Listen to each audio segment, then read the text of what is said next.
খুব ভাল 4 নং 3 নং একচুৱেলি 3 নং বৰপেটা লোকসভা সমষ্টিত আমাৰ যি প্ৰাৰ্থী অসম গণ পৰিষদ আৰু ভাৰতীয় জনতা পাৰ্টি মিত্ৰগোষ্ঠীৰ প্ৰাৰ্থী ফণীভূষণ চৌধুৰী ডাঙৰীয়া এইবেলি বিপুল ভোটত এই সমষ্টিৰ নিৰ্বাচিত হ'ব আৰু প্ৰথম দ্বিতীয় পৰ্যায়ত খুব ভাল ৰিজাল্ট হ'ব।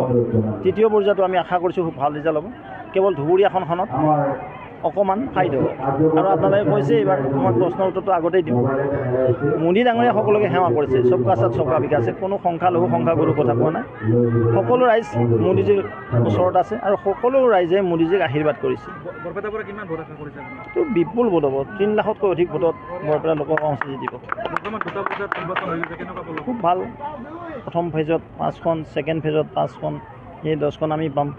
লগতে থাৰ্ড ফেজৰ 4খন আসন আছে, ধুবুৰী, কোকৰাঝাৰ, বৰপেটা, গুৱাহাটী, বৰপেটা, কোকৰাঝাৰ 100% নিশ্চিত নহয়, বিশালভাৱে বনাম।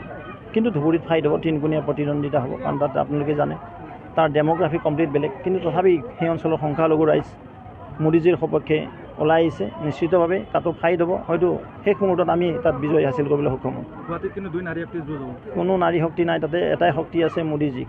তৃতীয়তে আছে আমাৰ বিজুলী কলিতা মেধি বাইদেউ। খুব ভাল 4 নং 3 নং একচুৱেলি 3 নং বৰপেটা লোকসভা সমষ্টিত আমাৰ যি প্ৰাৰ্থী অসম গণ পৰিষদ আৰু ভাৰতীয় জনতা পাৰ্টি মিত্ৰগোষ্ঠীৰ প্ৰাৰ্থী ফণীভূষণ চৌধুৰী ডাঙৰীয়া এইবেলি বিপুল ভোটত এই সমষ্টিৰ নিৰ্বাচিত হ'ব আৰু প্ৰথম দ্বিতীয় পৰ্যায়ত খুব ভাল ৰিজাল্ট হ'ব। তৃতীয় পৰ্যায়তো আমি আশা কৰিছোঁ খুব ভাল ৰিজাল্ট হ'ব।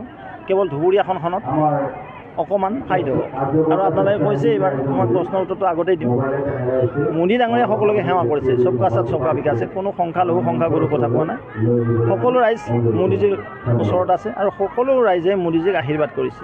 বৰপেটাৰ পৰা কিমান ভোট আশা কৰিছে? তো বিপুল ভোট হ'ব, 3 লাখতকৈ অধিক ভোটত বৰপেটা লোকসভা সমষ্টি জিতিব।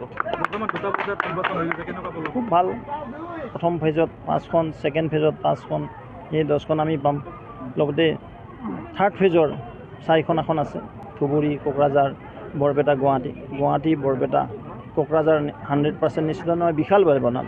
কিন্তু ধুবুৰীত ফাইট হ'ব, 3-কোণীয়া প্ৰতিদ্বন্দ্বিতা হ'ব, কাৰণ তাত আপোনালোকে জানে তাৰ ডেম'গ্ৰাফি কমপ্লিট বেলেগ। কিন্তু তথাপি সেই অঞ্চলৰ সংখ্যালঘু ৰাইজ মোদীজীৰ সপক্ষে ওলাই আহিছে নিশ্চিতভাৱে, তাতো ফাইট হ'ব। হয়তো শেষ মুহূৰ্তত আমি তাত বিজয় হাসিল কৰিবলৈ সক্ষম হ'ম। গুৱাহাটীত কিন্তু 2 নাৰী শক্তিৰ যুঁজ হ'ব। কোনো নাৰী শক্তি নাই তাতে, এটাই শক্তি আছে মোদীজীক।